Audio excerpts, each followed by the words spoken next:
नहमदुहु व नुसल्ली व नुसल्लिमु अला रसूलिहिन नबिय्यिल करीम अम्मा बाद फ़ाऊज़ु बिल्लाहि मिनश शैतानिर रजीम बिस्मिल्लाहिर रहमानिर रहीम।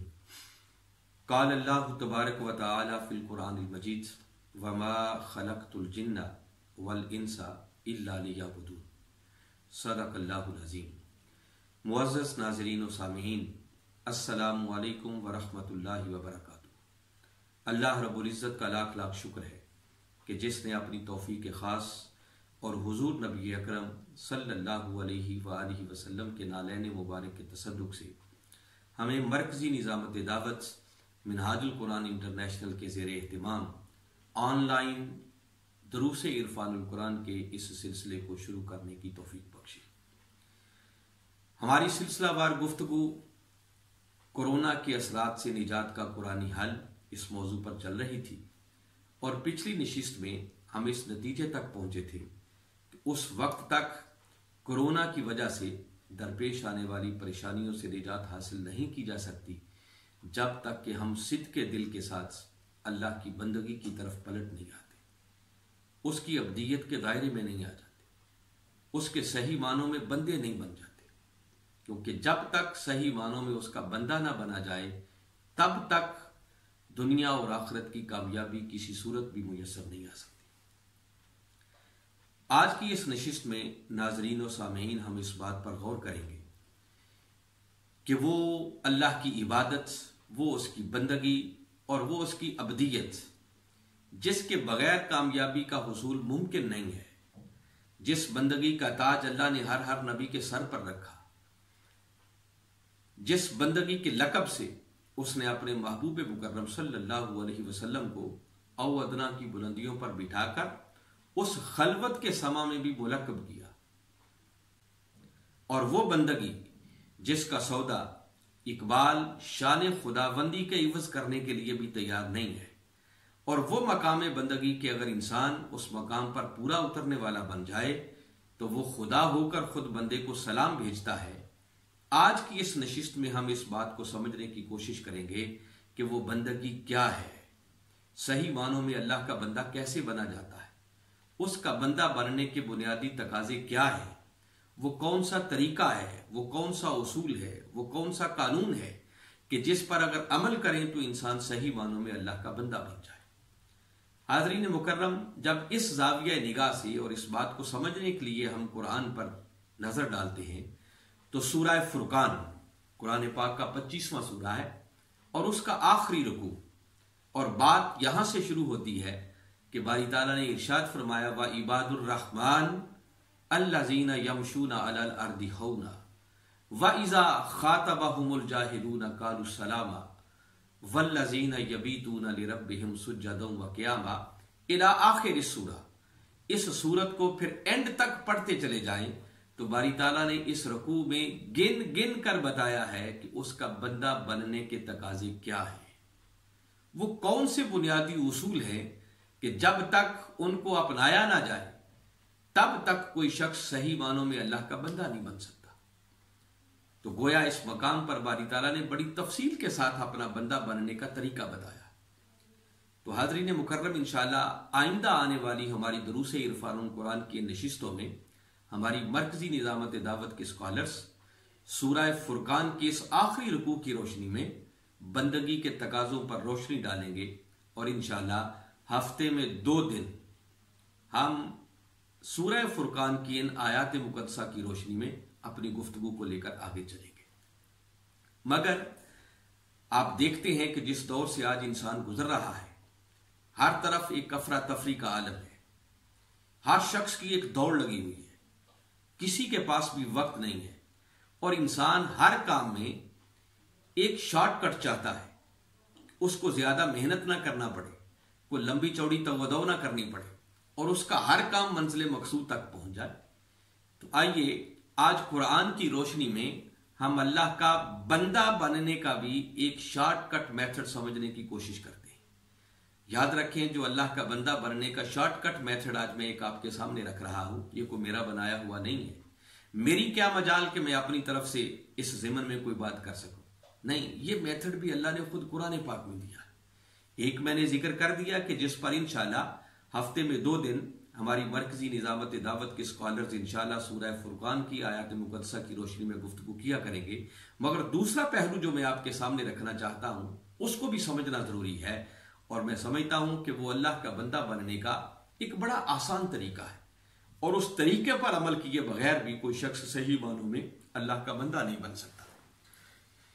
इस बात को अगर समझना हो तो आप सूरह बकरा, कुरान पाक की दूसरी सूरत है, और इस सूरह बकरा का वो मकाम जहां रोजे का बयान है, उस रोजे के बयान के साथ बारी ताला ने एक आयत करीमा रखी। तवील आयत है, उस पूरी आयत करीमा पर गुफ्तगू करना भी मकसूद नहीं है, बल्कि उस आयत करीमा के सिर्फ 3 इब्तिदाई कलिमात पर मैं अपने सुनने वालों की तवज्जो चाहूंगा, और इस नुक्ते को हुजूर सैयदी व मुर्शिदी शेखुल इस्लाम प्रोफेसर डॉक्टर मोहम्मद ताहिरुल कादरी मद्दज़िल्लाहुल आली ने बड़ी खूबसूरती के साथ अपनी एक गुफ्तगू में बयान किया, और मैं उन्हीं के कदमों से रहनुमाई लेते हुए आज आपके सामने ये बात रख रहा हूं कि कुरान की शक्ल में अल्लाह का बंदा बनने का तरीका क्या है। सूरह बकरा की इस आयत करीमा में बारी ताला ने बात यूं शुरू की, फरमाया इज़ा सअलका इबादी अन्नी फ़इन्नी करीब उजीब दावत दाई इज़ा दान इला आखिर आया। आयत करीमा लंबी है, आगे चल रही है, मगर जैसा कि मैंने अर्ज किया कि सिर्फ पहले 3 कलिमात पर मैं आपकी तवज्जो चाहता हूं, जहां से हम इस नतीजे पर पहुंचेंगे कि अल्लाह का बंदा बनने का बुनियादी तकाजा क्या है। इस आयत करीमा का पहला कलिमा वो है इज़ा, और इज़ा का माना होता है जब। फिर उसके बाद दूसरा कलिमा वो है साअला। इस साअला को इज़ा के साथ जब मिला के पढ़ते हैं, इज़ा साअला, तो इसका माना बनता है कि जब वो सवाल करे। अब अगला जहन में ख्याल आता है कि कौन सवाल करे, उस सवाल करने वाले का जिक्र अभी आगे आ रहा है, इबादी मेरा बंदा। मगर बारी ताला ने उसे अपना बंदा कहने से पहले दरमियान में एक हर्फ और भी रखा है, और वो है का। आप आयत करीमा के इन कलिमात को तरतीब से फिर सुने, फरमाया इज़ा साअलका इबादी। तो इबादी से पहले का, ये मुखातब की जमीर है और इशारा है ताजदार कायनात सल्लल्लाहु अलैहि वसल्लम की तरफ। इसको मिलाकर अगर हम इन कलिमात का तर्जमा करें तो बारी ताला अपने महबूब मुकर्रम सल्लल्लाहु अलैहि वसल्लम से मुखातिब होते हुए फरमा रहे हैं, इज़ा साअलका, ऐ मेरे महबूब मुकर्रम सल्लल्लाहु अलैहि वसल्लम, जब वो सवाल करे आपसे। और फिर आगे फरमाया इबादी मेरा बंदा। मैं आयत करीमा के अगले मजमून को नहीं ले रहा, क्योंकि मेरी गुफ्तगू से रिलेटेड जो बात है वो यही इन 3 कलिमात से इंशाल्लाह निकल आएगी। आप जरा दोबारा इसके तर्जुमे पर गौर करें। बारी ताला फरमा ये रहे हैं, इज़ा साअलका, अपने महबूब से मुखातिब हैं कि मेरे महबूब मुकर्रम सल्लल्लाहु अलैहि वसल्लम, जब वो सवाल करे आपसे।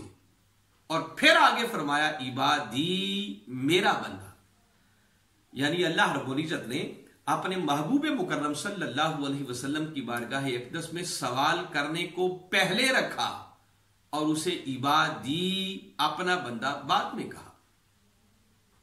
हालांकि बात यूं भी हो सकती थी कि बारी ताला यूं फरमाते, क्या मेरे महबूब मुकर्रम सल्लल्लाहु अलैहि वसल्लम, जब मेरा बंदा आपसे सवाल करे। और हालांकि उर्दू जुबान में अगर हम देखें तो यह जुमला ज्यादा अच्छा बनता था कि बारी ताला उसे अपना बंदा पहले कह देते और अपने महबूब मुकर्रम सल्लल्लाहु अलैहि वसल्लम की बारगाह अक़दस में सवाल करने को बाद में जिक्र करते। और ऐसा अरबी में भी करना मुमकिन था, मगर बारी ताला ने ऐसा नहीं किया। अपने महबूब की बारगाह अक़दस में सवाल करने को पहले रखा और उसे अपना बंदा बाद में कहा। तो सवाल पैदा होता है कि मौला ऐसा क्यों, तू उसे अपना बंदा पहले क्यों नहीं कहता? तो जवाब मिला कि मेरे बंदो, यही बंदगी का राज तो तुम्हें समझाना चाह रहा हूं कि मैं अपना बंदा किसे कहता हूं। मौला वो बंदगी का राज क्या है? फरमाया, देखो मैंने इस मकाम पर अपने महबूब मुकर्रम सल्लल्लाहु अलैहि वसल्लम की बारगाह में सवाल करने को पहले रखा है और उसे अपना बंदा बाद में कहा है। तो भाई देखिए, सवाल करने वाले को कहते हैं साइल। और अगर हम अपनी पंजाबी जुबान में बात करें तो उस साइल को हम दूसरे लफ्जों में सवाली भी कहते हैं। और सवाली कहां आकर खड़ा होता है? दरवाजे की दहलीज पर, मंगता बनकर, भिखारी बनकर। अब जरा गौर करें आयत करीमा के अल्फाज पर। बारी ताला फरमा रहे हैं, इजा सालका, ए मेरे महबूब मुकर्रम, जब वो सवाल करे आपसे। क्या मतलब? कि महबूब जब वो तेरे दर का साइल बन जाए, अरे जब वो तेरे दर का सवाली बन जाए, प्यारे जब वो तेरे दर का मंगता बन जाए, जब वो तेरे दर की दहलीज पर आ जाए, जब वो तेरे दर का भिखारी बन जाए, जब वो तेरे दर का सच्चा और सुच्चा गुलाम बन जाए, तो फरमाया इबादी, बस उसने मेरी बंदगी का हक अदा कर दिया। गोया बारी ताला दो टोक लफ्जों में ऐलान फरमा रहे हैं कि लोगों, मैं अपना बंदा उसे कहता हूं जो पहले दरे मुस्तफा का सवाली बनता है। जब तक कोई शख्स पहले मेरे महबूब मुकर्रम सल्लल्लाहु अलैहि वसल्लम के दर का मंगता नहीं बनता, भिखारी नहीं बनता, सवाली नहीं बनता, दरे मुस्तफा की गुलामी का पट्टा अपने गले में नहीं डालता, फरमाया वो करोड़ सजदे करता फिरे, लाख हज और उम्रे करता फिरे, फरमाया वो कुछ और तो बन सकता है मगर खुदा का बंदा नहीं बन सकता। खुदा का बंदा सही मानों में वही बनता है जो पहले कमली वाले आका की गुलामी का पट्टा अपने गले में डाल देता है। तो हाज़रीन मुकर्रम, खुदा का बंदा बनने का वाहिद रास्ता अगर कोई है तो वो दरे मुस्तफा की गुलामी है। ये कलिमात और आयत करीमा का ये हिस्सा जुबान हाल से पुकार पुकार कर ऐलान कर रहा है कि लोगों आओ, अगर खुदा के बंदे बनना चाहते हो तो पहले मुस्तफा का गुलाम बनना सीखो। जो जितना कमली वाले आका की गुलामी की निस्बत को पुख्ता करता चला जाएगा, बस समझे वो उतना ही खुदा का बंदा बनता चला जाएगा। इसी तसव्वुर को एक शायर ने बड़े खूबसूरत लफ्जों में बयान किया और वो कहता है कि प्यार से देखता है खुदा भी उसे, प्यार से देखता है खुदा भी उसे, जो बशर मुस्तफा की नजर में रहे और कसरे शाही से उसका है घर मुहतरम, कैफे जिक्रे नबी जिसके घर में रहे। और जिंदगी तो मदीने की है जिंदगी और बंदगी भी मदीने की है बंदगी, और बंदगी का मजा लूटना हो अगर आदमी मुस्तफा के नगर में रहे। तो हाज़रीन मुकर्रम और नाज़रीन मुकर्रम, मैं ये बात आपको बताने की कोशिश कर रहा था कि इस मकाम पर अल्लाह रब्बुल इज्जत ने बंदा बनने का जो एक ज़ाब्ता बताया है, एक उसूल बताया है, वो उसूल ये है कि उस वक्त तक खुदा का बंदा नहीं बना जा सकता जब तक कि सिद्क़ के दिल के साथ कमली वाले आका सल्लल्लाहु अलैहि वसल्लम की गुलामी का पट्टा अपने गले में न डाला जाए। इस बात को अगर कोई मजीद समझना चाहे कि भाई को थोड़ी वजाहत के साथ ये बात हमें समझ में आए कि अल्लाह का बंदा बनने के लिए दरे मुस्तफा की गुलामी क्यों? बंदा जब उसका बनना है तो फिर सीधा सीधा खुदा के घर में आए, इबादत करें, नमाज पढ़े, सजदा रेजियां करें तो उसका बंदा बन जाना चाहिए। मगर आइए इस बात को मैं एक मिसाल के जरिए बताता हूं कि अल्लाह रब्बुल इज्जत ने अपना बंदा बनने के लिए अपने महबूब की गुलामी पर इतना जोर क्यों दिया। वैसे तो कुरान पाक को आप जहां से भी पढ़ेंगे हर जगह से ये तसव्वुर एक ही आपको मिलेगा, मगर मैं आसानी के लिए आज की इस नशिस्त में सिर्फ एक ही ईमान अफरोज मिसाल देना चाह रहा। देखिए, नमाज किसकी इबादत है? अल्लाह की। और ये अल्लाह की एक ऐसी इबादत है कि जिसमें किसी और की शिरकत गवारा ही नहीं है। ये सिर्फ और सिर्फ अल्लाह के लिए, अल्लाह के अलावा किसी और की इबादत नहीं हो सकती। आइए आज आपको बताता हूं कि वो नमाज जो खालिसतन अल्लाह की इबादत है, वो हकीकत में इबादत बनती कैसे है। आप कभी कुरान पाक का मुताला करें। कुरान पाक में अल्लाह रब्बुल इज्जत ने बार बार नमाज कायम करने का हुक्म दिया है। बहुत से मकामात पर आपको अल्फाज बदल बदल कर मुख्तलिफ पैराए में नमाज कायम करने की ताकीद मिलेगी। जैसे फरमाया अकीमुस्सलात व आतु ज़कात, नमाज कायम करो और ज़कात दिया करो। तो नमाज कायम करने की बारी है। कहीं सूरह बकरा की इब्तिदा में मुत्तकीन की सिफात बयान करते हुए बारी ताला ने फरमाया वयुकीमून सलात, मुत्तकी वो हैं जो नमाज कायम करते हैं। तो कुरान पाक का जब आप मुताला करेंगे तो मुख्तलिफ कलिमात में, मुख्तलिफ अंदाज में, मुख्तलिफ पैराए में कसीर मरतबा अल्लाह रब्बुल इज्जत ने नमाज कायम करने की तरफ मुतवज्जे किया, नमाज कायम करने का हुक्म दिया। मगर नाज़रीन मुकर्रम, आपको सुनकर ये अजीब हैरत होगी कि अल्लाह रब्बुल इज्जत ने बार बार कुरान पाक के अंदर नमाज कायम करने का हुक्म तो दिया, मगर उसने नमाज पढ़ने का तरीका कोई नहीं बताया। ये एक अजीब बात है। और जहन में ये सवाल उभरता है कि बारी ताला, ये जो तूने बार बार कुरान पाक में नमाज कायम करने का हुक्म दिया, कीमुस्सलात कीमुस्सलात कीमुस्सलात, के नमाज कायम करो, नमाज कायम करो, नमाज कायम करो, हमारी नाकिस अकल तो ये कहती है कि कितना अच्छा होता तू एक मर्तबा नमाज कायम करने का हुक्म देता, हमें समझ आ जाती कि नमाज कायम करनी है, और बार बार इस हुक्म को दोहराने की बजाय तू इस कुरान के अंदर नमाज की दीगर तफसीलात को बयान कर देता, नमाज पढ़ने का तरीका बता देता, नमाजों की रकतें बता देता, सराहत के साथ नमाजों के औकात कुरान में लिख देता। मगर नाजरीन मुकर्रम, आप कभी कुरान पाक का मुताला कर लें, कुरान में बार बार नमाज कायम करने की ताकीद तो मिलेगी, मगर नमाज की जुमला तफसीलात कुरान पाक के अंदर आपको नहीं मिलेंगी। और मैं जिम्मेदारी से कह रहा हूं, जाइए पूरे कुरान को पढ़ लें। अल्लाह ने कहीं नहीं लिखा कुरान पाक के अंदर कि फजर की नमाज की 4 रकतें होंगी और वो 2 सुन्नतें और 2 फर्ज होंगे। अब देखें ना, ये कितना जरूरी मसला था कि 5 नमाजों की रकतें तो कम से कम बयान कर दी जाती। हम जोहर की नमाज की 12 रकतें पढ़ते हैं, मगर कुरान में कहीं जिक्र नहीं है कि जोहर की नमाज की 12 रकतें होंगी और वो 4 सुन्नतें होंगी, 4 फर्ज होंगे, 2 सुन्नतें होंगी, फिर 2 नफल होंगे। अलगरज 5 नमाजों की रकतों का बयान आपको कुरान में नहीं मिलेगा। हम नमाज पढ़ते हुए एक तरतीब कायम करते हैं। पहले तकबीर तहरीमा होती है, फिर सना पढ़ी जाती है, फिर फातिहा पढ़ी जाती है, फिर कोई और सूरत मिलाई जाती है, फिर रुकू होता है, फिर 2 सजदे होते हैं। हर रकत के अंदर यही तरतीब होगी। इस तरतीब को हम आगे पीछे नहीं कर सकते। अगर कोई शख्स चाहे कि भाई यही सारे काम करने हैं, तो मैं आज पहले सजदे कर लेता हूं, रुकू बाद में कर लूंगा, फातिहा उसके बाद पढ़ लूंगा, तो उसकी नमाज कबूल होगी? नहीं होगी।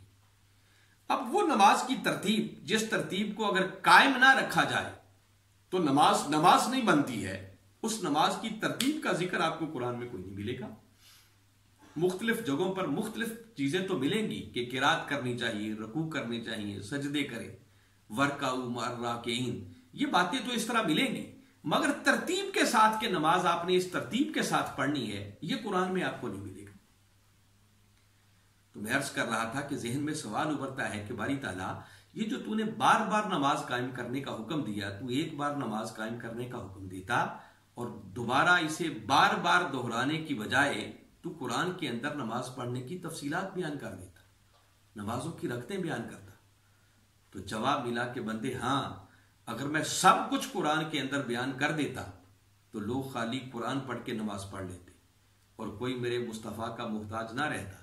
फरमाया नमाज पढ़ने का हुक्म मैंने दिया, बार बार दिया, ताकि नमाज की अहमियत का पता चले, और तरीका इसलिए नहीं बताया कि जब पढ़ने का वक्त आए तो तुम दरे मुस्तफा के सवाली बन जाओ। फरमाया उसे महबूब की बारगाह का सवाली बनाना तो असल मकसूद है।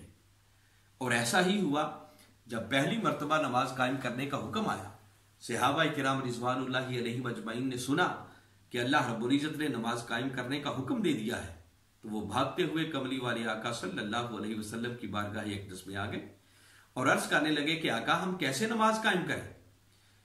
और अजीब बात है कि मेरे आका ने यह सवाल सुनकर उन्हें नहीं फरमाया कि मेरे सहाबियों जल्दी क्या है, इंतजार करो, अभी पहला हुक्म आया है, अगली वही में बारी ताला नमाज पढ़ने का तरीका भी भेज देंगे।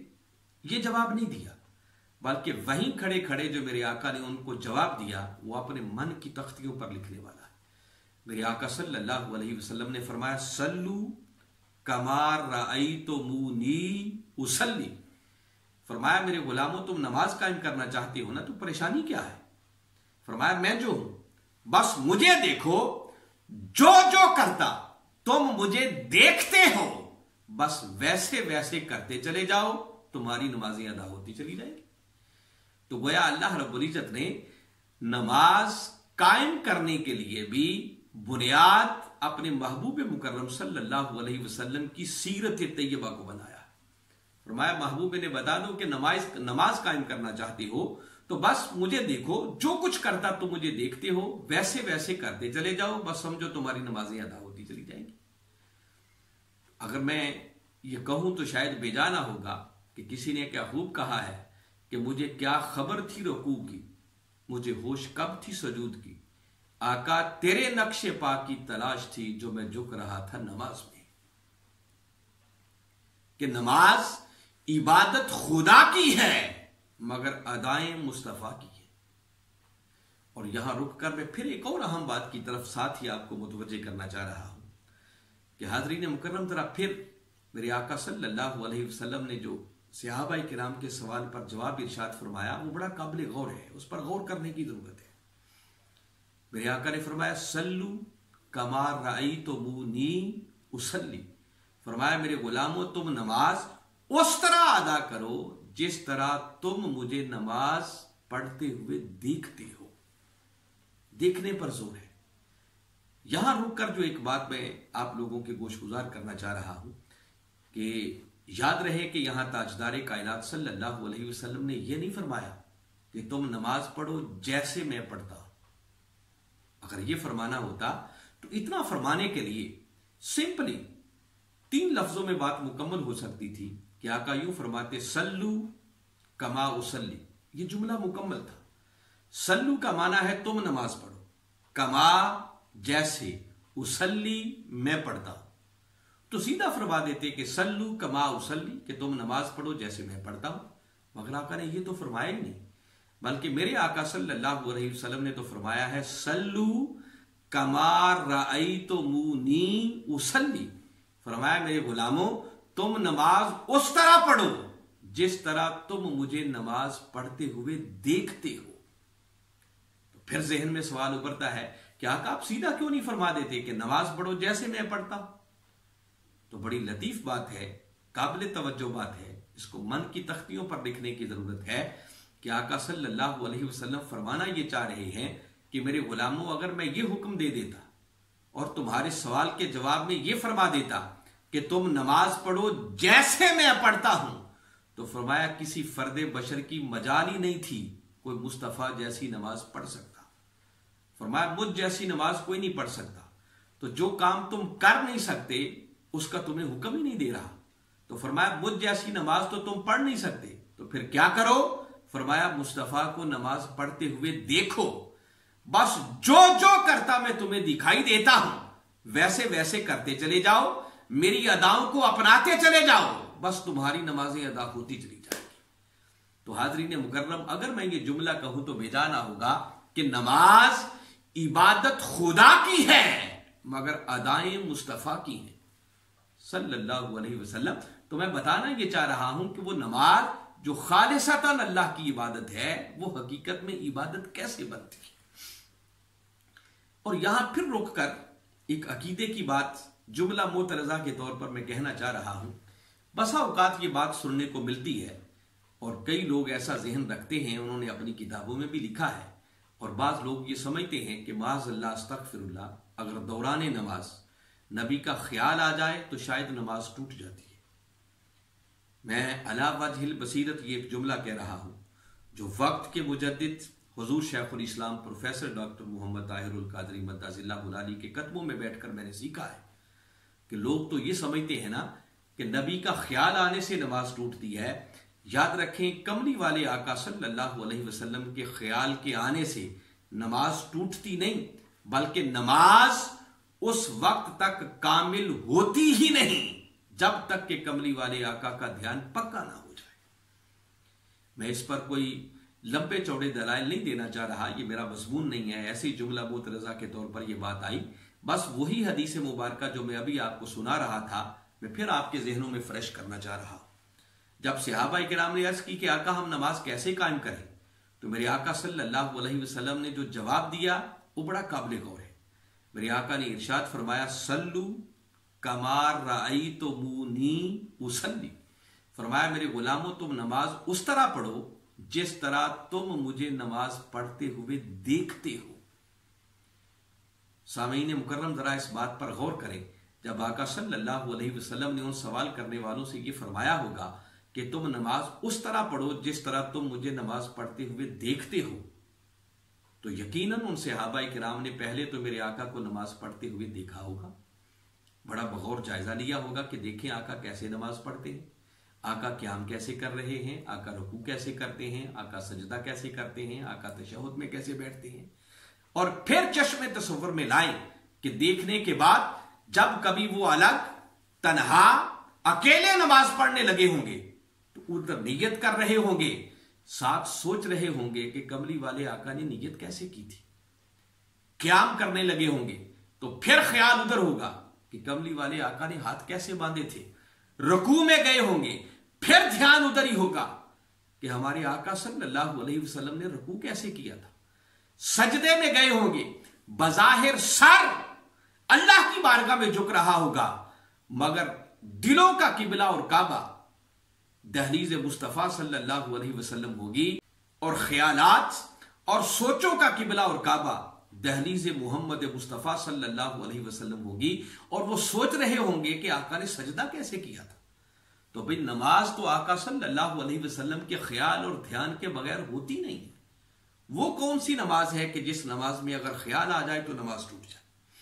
हम तो इन चक्रों में पड़े रहते हैं ना कि ख्याल आने से नमाज होती है या नहीं होती। कभी उन सहाबाए किराम रिजवानुल्लाहि अलैहिम अजमाइन की नमाजों का जायजा लें कि कई सहाबाए किराम ऐसे थे कि जब वो मेरे आका सल्लल्लाहु अलैहि वसल्लम के पीछे बाजमात नमाज अदा करने के लिए आते, कई सहाबाए किराम वो आते भी वक्त से पहले और इमाम की बाईं तरफ वाली जो जगह होती उस पर कब्जा करके बैठ जाते और हमेशा बाईं तरफ खड़े होते।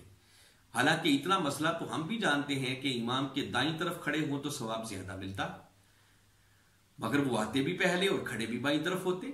जब उनसे पूछा गया कि भाई तुम आते भी पहले हो और हमेशा खड़े भी बाईं तरफ होते हो, हालांकि दाईं तरफ खड़े होने का सवाब ज्यादा है, तो वजह क्या है? तो वो जवाब देते हैं कि भाई सवाब सबूब के चक्कर में हम नहीं पढ़ते, वो जिसका जी चाहे ले ले। हम बाईं तरफ इसलिए खड़े होते हैं कि अगर हम नमाज के दौरान दाईं तरफ खड़े होंगे तो पूरी नमाज में जब नीयत बांध कर खड़े होंगे तो आका सल्लल्लाहु अलैहि वसल्लम इमामत के मुसल्ले पर होंगे तो आका का चेहरा अनवर तो नजर नहीं आएगा। फिर नमाज अपने एंड को पहुंचेगी। जब आका सलाम फेरेंगे तो पहले दाईं तरफ सलाम फेरा जाएगा। अगर हम दाईं तरफ हुए और आका ने पहला सलाम भी दाईं तरफ फेरना है, तो जब दाईं तरफ आका सलाम फेरेंगे तो हमारे चेहरे भी दाईं तरफ, इधर से आका का चेहरा भी दाईं तरफ, तो आका के चेहरे पर नजर तो फिर भी ना पड़े। फरमाया हम बाईं तरफ इसलिए खड़े होते हैं कि जब आका पलट कर बाईं तरफ सलाम फेरेंगे तो हमारे चेहरे बाईं तरफ होने की वजह से अभी दाईं तरफ ही होंगे, और आका पलट कर जब दाएं घूमेंगे, दाईं तरफ चेहरा फेरेंगे तो यार के मुखड़े पर पहली नजर हमारी पड़ेगी। तो जरा चश्मे तसव्वुर में लाएं उन सहाबाए किराम रिजवानुल्लाहि अलैहिम अजमाइन की नमाजों में कमली वाले आका के साथ मोहब्बत और इश्क का आलम क्या होता था। हत्ता कि कई सहाबाए किराम रिजवानुल्लाहि अलैहिम अजमाइन तो ऐसे भी थे कि जो आका के पीछे जब नमाज पढ़ते तो नमाज पढ़ के नियत बांध लेते, जहां जगह मिलती खड़े हो जाते। वो कहते अच्छा तुम इंतजार करना कि सलाम कब फिरेगा, मगर वो आका के पीछे जब खड़े होकर नमाज पढ़ते उधर नियत बांध लेते और पूरी नमाज में अपना चेहरा फेर कर कमली वाले आका के चेहरा अनवर को तकते रहते थे। किसी ने क्या खूब कहा है कि अज़ान अजल से तेरे इश्क का तराना बनी और नमाज उसके नजारे का एक बहाना बनी, और अदाए दीद सरापा नियाज थी तेरी, अरे किसी को देखते रहना नमाज थी तेरी। क्या आशिक थे वो लोग कि हालत नमाज में भी उनकी सोचों का मरकज़ व महवर ज़ात मोहम्मद मुस्तफ़ा सल्लल्लाहु अलैहि वसल्लम होती थी। अलगरज हाज़रीन मुकर्रम में कहना यह चाह रहा था कि वो नमाज जो खालिसतन अल्लाह की इबादत है, तो ये जितना मैंने हदीस मुबारका की रोशनी में आपको ये मज़मून सुनाया उससे पता ये चल रहा है कि वो नमाज इबादत खुदा की है मगर अदाए मुस्तफ़ा सल्लल्लाहु अलैहि वसल्लम की है। जब तक दहलीज मुस्तफ़ा पर ना आया जाए, आका की सच्ची और सुच्ची गुलामी का पट्टा अपने गले में न डाला जाए, तब तक किसी सूरत खुदा की बंदगी का भी हक अदा नहीं हो सकता। यह वजह थी कि सैयदना सिद्दीक़ अकबर रज़ी अल्लाह तआला अन्हु जैसे जलीलुल कद्र सहाबाए किराम, आप इमामत के मुसल्ले पर खड़े होते, मेरे आका तशरीफ ले आते, जमात हो रही होती, सहाबाए किराम सैयदना सिद्दीक़ अकबर रज़ी अल्लाह तआला अन्हु की इक्तिदा में नमाज अदा कर रहे होते, जैसी खबर मिलती कि आका तशरीफ ले आए हैं, अबू बकर इमामत का मुसल्ला छोड़ देते, क्योंकि वो नमाज ही नहीं है जिसमें बारगाह मुस्तफा के आदाब मलूज़ खातिर न रखा जाए। मौलाए कायनात अली शेर खुदा रज़ी अल्लाह तआला अन्हु, वो बड़ा मारूफ वाक़या है कि आपने आका के आराम की खातिर अपनी असर की नमाज ही कुर्बान कर दी। सूरज गुरूब हो गया, हत्ता कि जब सूरज गुरूब हो गया और मेरे आका सल्लल्लाहु अलैहि वसल्लम ने जब पूछा कि अली के असर की नमाज पढ़ी थी, तो अर्ज की आका नहीं पढ़ी थी। फरमाया अच्छा फिर कज़ा पढ़ लो। तो जुबान से तो अर्ज नहीं किया, बस सवालिया निगाहों से अबू बकर ने आका की तरफ देखा होगा और नजरों ही से सवाल किया होगा कि आका कज़ा आपके आराम पर हुई हो और फिर भी कज़ा पढ़ो। आका समझ गए कि अली क्या चाहता है। मेरे आका ने अल्लाह की बारगाह में हाथ उठाए और वो जो हाथ उठाकर मेरे आका ने दुआ की और उस दुआ की इब्तिदाई कलिमात बड़े काबिल गौर हैं। मेरे आका अर्ज करते हैं अल्लाहुम्मा इन्ना अलियन कान फी ताअतिक व फी ताअति रसूलिक। अर्ज की कि मौला बेशक अली तेरी इताअत में मसरूफ था और तेरे रसूल की इताअत में मसरूफ था। भाई नमाज कज़ा करना अल्लाह की इताअत है या नमाज वक्त पर पढ़ना अल्लाह की इताअत है? नमाज तो कज़ा हो गई और मेरे आका अल्लाह की बारगाह में अर्ज कर रहे हैं कि मौला अली तेरी इताअत में मसरूफ था और तेरे रसूल की इताअत में मसरूफ था। तो रसूल की इताअत तो समझ आती है कि आका आराम कर रहे थे, सरे अनवर मौला कायनात अली शेर खुदा रज़ी अल्लाह तआला अन्हु की गोद में था, तो रसूल की इताअत तो समझ में आई। तो नमाज तो कज़ा हो गई, अल्लाह की इताअत कैसे हो गई? तो गोया मेरे आका दर हकीकत समझाना ये चाह रहे हैं कि लोगों रसूल की इताअत ही हकीकत में अल्लाह की इताअत है। और बारी ताला ने यही बात कुरान पाक में इरशाद फरमाई है। फरमाया मैं युती रसूल फकद आता अल्लाह, कि जिसने मेरे रसूल की इताअत की बस समझो उसकी अल्लाह की इताअत हो गई। तो जिस तरह रसूल की इताअत को बारी ताला ने अपनी इताअत बनाया, अपने रसूल की मोहब्बत को अल्लाह ने अपनी मोहब्बत गर्दाना, अपने रसूल की रजा को बारी ताला ने अपनी रजा करार दिया, अपने रसूल की बैत को अल्लाह ने अपनी बैत करार दिया, अपने रसूल के अमल को अल्लाह ने अपना अमल करार दिया, रसूल की जुबान अक़दस से निकलने वाली बात को अल्लाह ने अपनी बात करार दिया।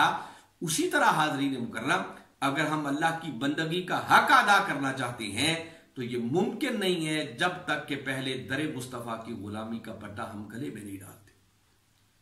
तो गोया अगर हम सही मानों में अल्लाह के बंदे बनना चाहते हैं तो ये अल्लाह का बंदा बनने का एक शॉर्टकट मेथड है कि आए दरे मुस्तफ़ा के गुलाम बने।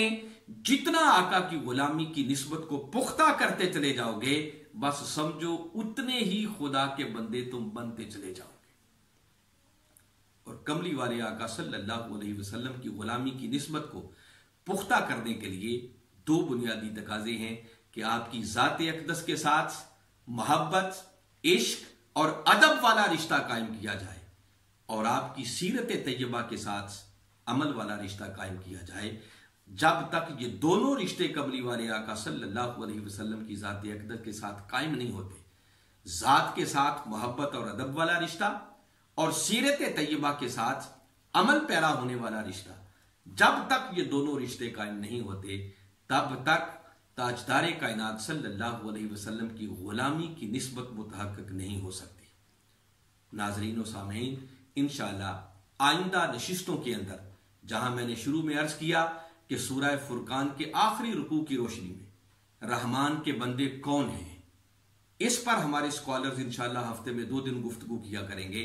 वहीं हफ्ते में 4 दिन, जिनमें से 2 दिन ताजदार कायनात सल्लल्लाहु अलैहि वसल्लम की निस्बत गुलामी को पुख्ता करने के लिए बुनियादी तकाजा जो आका की ज़ात अक़दस के साथ मोहब्बत और अदब वाला रिश्ता कायम करने का है, इंशाअल्लाह हफ्ते में 2 दिन इस निस्बत को पुख्ता करने के लिए आका की मोहब्बत, आका की इश्क और आका की ज़ात अक़दस के अदब का जो सबक है कुरान की रोशनी में, वो इंशाअल्लाह आप अहबाब तक पहुंचाया जाएगा।